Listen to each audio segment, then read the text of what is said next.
internasional rahimakumullah yang saat ini terhubung sebanyak 80 titik. Alhamdulillah. Kita hari ini baru saja sehari, 2 hari ini memasuki babak baru di dalam kehidupan kita berbangsa bernegara. Sebagaimana kita ketahui, baru saja kemarin telah dilantik pemimpin baru bagi negara kita yang tercinta, yaitu Bapak Jenderal Prabowo Subianto. Dalam perumpamaan seni budaya yang kita miliki, kalau ini diumpamakan seperti sebuah jalannya kisah yang dahulu oleh Sunan Kalijogo, min aulia Allah, dijadikan sebagai alat dakwah, yaitu pewayangan. Maka apa yang kita alami sekarang ini seperti halnya mengangkat satu jenis wayang tertentu, bukan tokoh tertentu, tetapi setiap kali ada babak yang baru dia selalu diangkat, yaitu yang dikenal sebagai gunungan.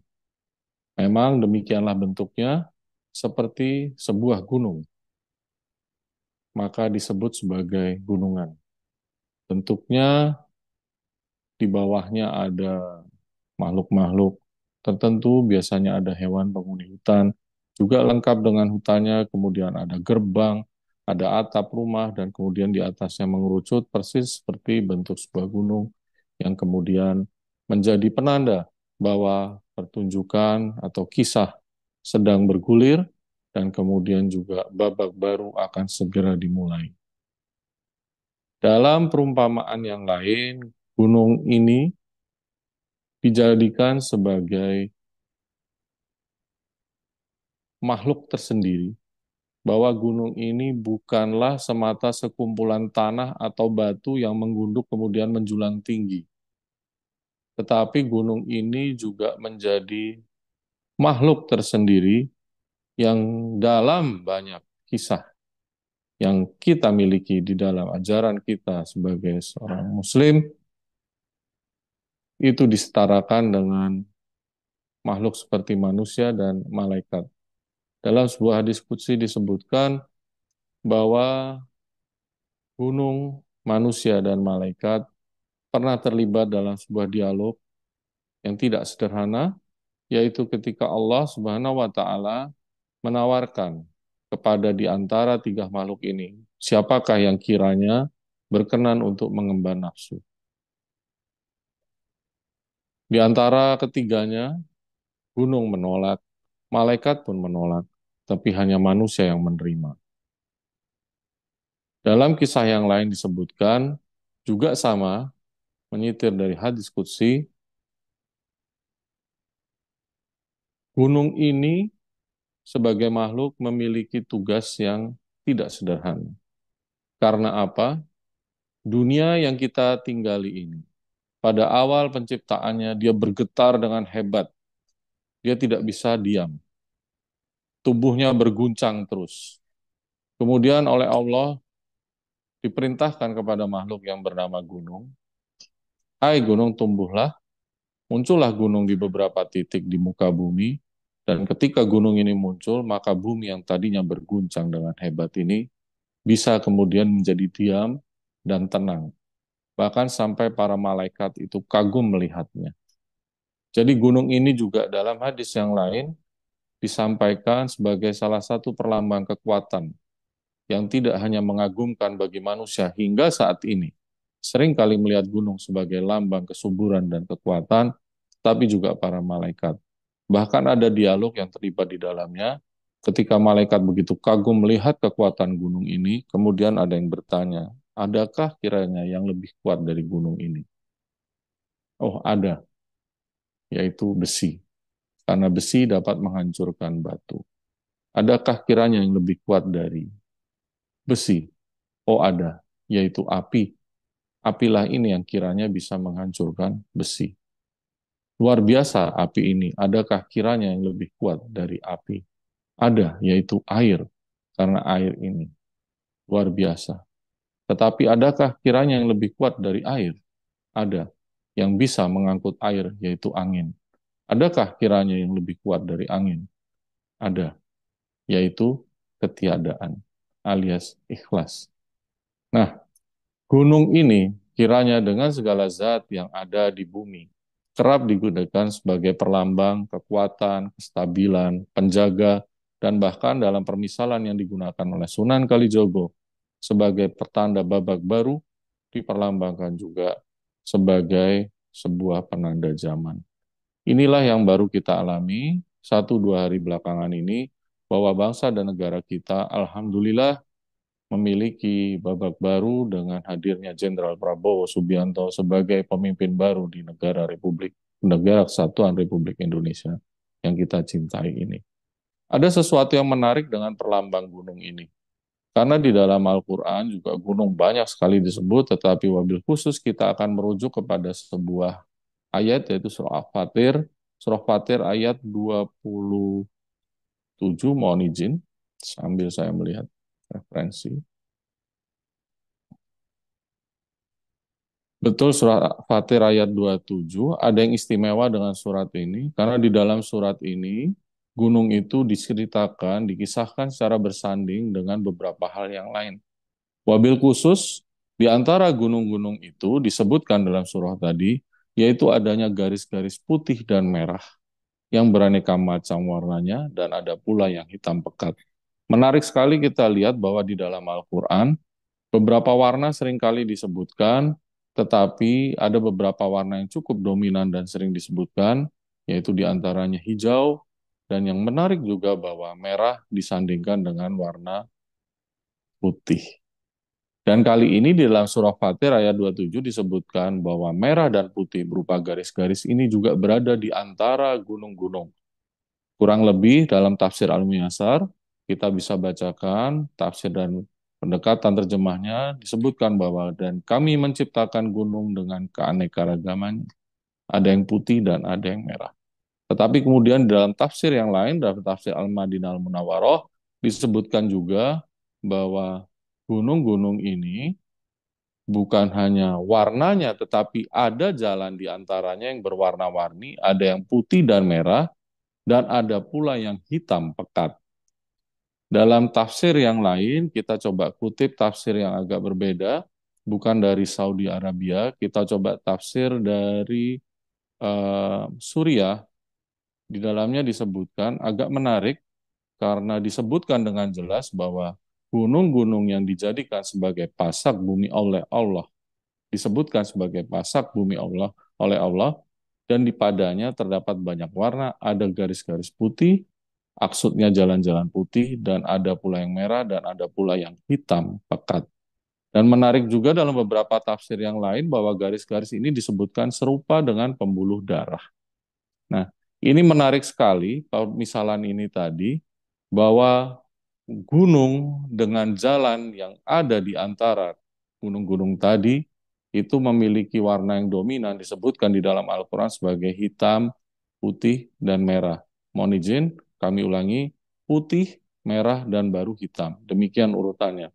Jadi jika kita ingin melihat bagaimana permisalan ini digunakan oleh Al-Quran, bahwa gunung sebagai pasak, karena ini disebutkan dalam salah satu tafsir tadi, sebagai pasak bumi, memiliki jalan-jalan di antaranya yang berwarna putih dan berwarna merah, ada pula yang berwarna hitam pekat.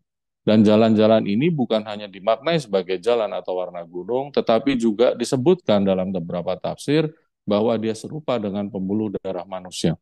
Menarik kita perhatikan di sini bahwa yang menjadi penstabil tadi ternyata memiliki pembuluh, memiliki jalan di antara para penstabil bumi, di antara para pasak dunia yang ada ini.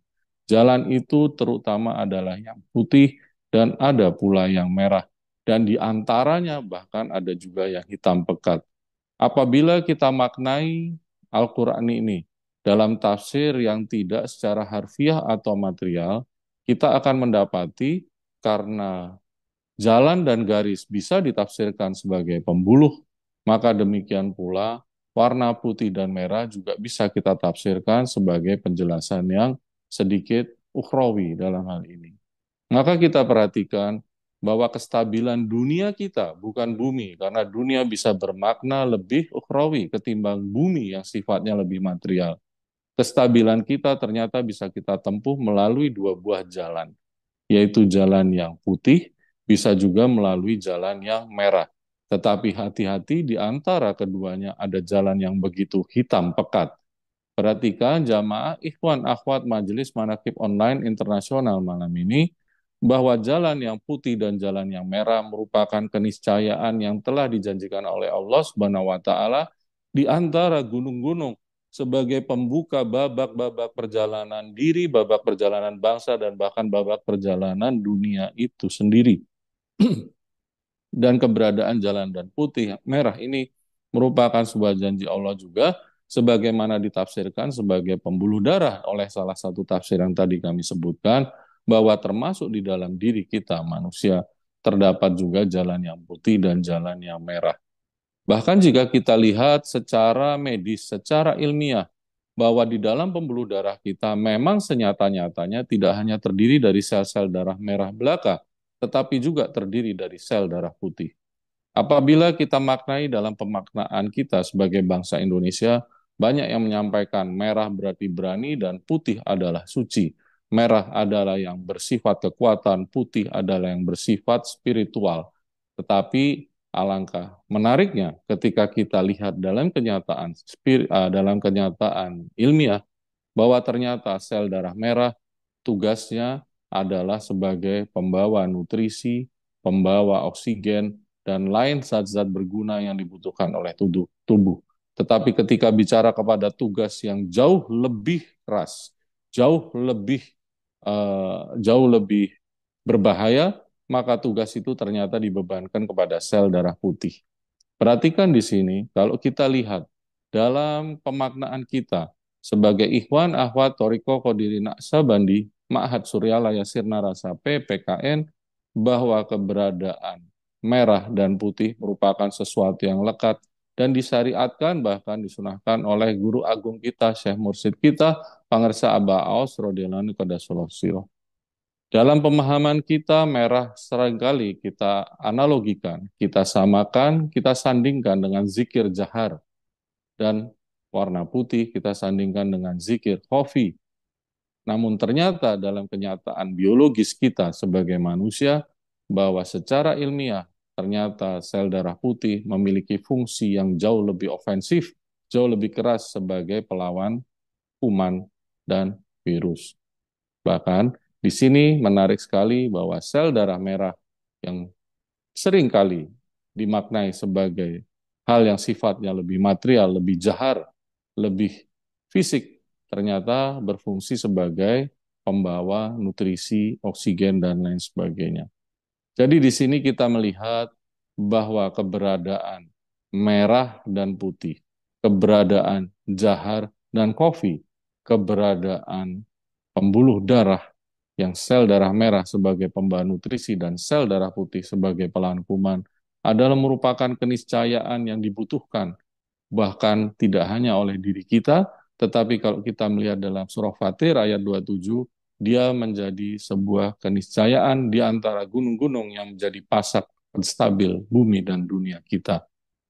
Menarik sekali kita perhatikan di sini bahwa Al-Quran dengan segala kesempurnaannya telah menyandingkan warna merah dan putih ini di antara gunung-gunung yang menjadi penstabil bumi dan pembuka babak baru kita, tidak hanya sebagai diri, juga sebagai kita dalam kehidupan kita di dunia ini sebagai manusia, dan mungkin juga dalam kehidupan alam lain yang jauh lebih luas, yang di luar jangkauan fisik, indera, dan nalar kita. Jadi jamaah, ikhwan, akhwat, Bapak Ibu sekalian, dalam Manaqib Online Internasional malam ini, kita perhatikan bahwa kita sekarang tengah memasuki babak baru dalam kehidupan kita berbangsa dan bernegara. Dan di dalam babak baru ini layaknya lah kita jalani seperti kita menjalani, kita menjalankan, kita memelihara tubuh kita, di dalamnya terdapat pembuluh darah, yang ternyata pembuluh darah yang berwarna merah itu tidak menjalankan fungsi yang jahar, tetapi justru dia hanya sebagai pengangkut nutrisi, makanan, dan lain-lain zat yang bermanfaat bagi tubuh. Adapun fungsi yang jauh lebih ofensif, yang jauh lebih keras, ternyata diemban oleh sel darah putih yang seringkali kita maknai sebagai tugas yang sifatnya seharusnya lebih spiritual. Jadi di sini kita melihat bahwa sebetulnya yang jahar maupun yang kofi itu sebetulnya saling menutup, saling mengisi, saling menyempurnakan. Demikian pula sebagai bangsa kita memiliki bendera merah putih yang saat ini setiap hari, setiap kali kita beribadah, terutama dalam menjalankan tradisi kita sebagai bagian dari TKN Ma'had Suryalaya Sirna Rasa PPKN, secara rutin kita mengenakannya dalam bentuk kupiah merah putih dan begitu juga bagi akhwat dalam bentuk penutup kepala merah putih, terutama kita ke sholat. Dan ini kita bawa kepada titik yang tertinggi, bukan di puncak-puncak rumah saja ketika dibangun, bukan hanya di puncak-puncak gunung ketika orang mendaki gunung, tetapi kita bawa pada titik tertinggi setiap kali kita sujud, kita kibarkan ke tempat Robial A'la wa bihamdi, Robial A'la wa bihamdi, Robial A'la wa bihamdi. Dan apakah ini sebuah kebetulan jika dengan segala kesadaran kita sebagai jamaah Ikhwan Awad Thariqah Qadirina Sabandi Ma'had Suryalaya Sirna Rasa PPKN senantiasa mendawamkan merah putih dalam segenap apa yang kita lakukan sebagai jamaah, apakah ini sebuah kebetulan sekali lagi ketika kabinet yang sekarang diusung oleh pemerintah Negara Kesatuan Republik Indonesia bernama Kabinet Merah Putih. Maka demikian, mari kita doakan bersama. Semoga segenap apa yang berjalan di dalam negeri kita, dalam kehidupan kita sebagai bangsa, maupun kita sebagai pribadi, dan bahkan sebagaimana dipesankan dalam tambih, tidak hanya merayakan ketahanan nasional NKRI, melainkan juga kejayaan agama dan negara dan peradaban dunia. Insya Allah semua ini membawa berkah seluasnya, segalanya, selamanya, semuanya. Amin, amin, amin, ya Rabbal Alamin. Demikian, semoga apa yang kami sampaikan ini bisa setidaknya memberikan sedikit pengungkit, inspirasi, pemikiran, dan juga berkah bagi siapapun yang kelak mendengarnya. Wabil khusus kita semua, murid-murid Pangersa Aba Aus radhiyallahu anhu pada Sirah. Alhamdulillah, berkah karomahti Pangersa Abah radhiyallahu anhu pada Sirah. Al-Fatihah. A'udzubillahi minasyaitonirrajim. Bismillahirrahmanirrahim. Alhamdulillahirabbil alamin arrahmanir rahim maliki yaumiddin. Iyyaka na'budu wa iyyaka nasta'in. Ihdinas siratal mustaqim. Siratal ladzina an'amta 'alaihim ghairil maghdubi 'alaihim waladdallin. Amin.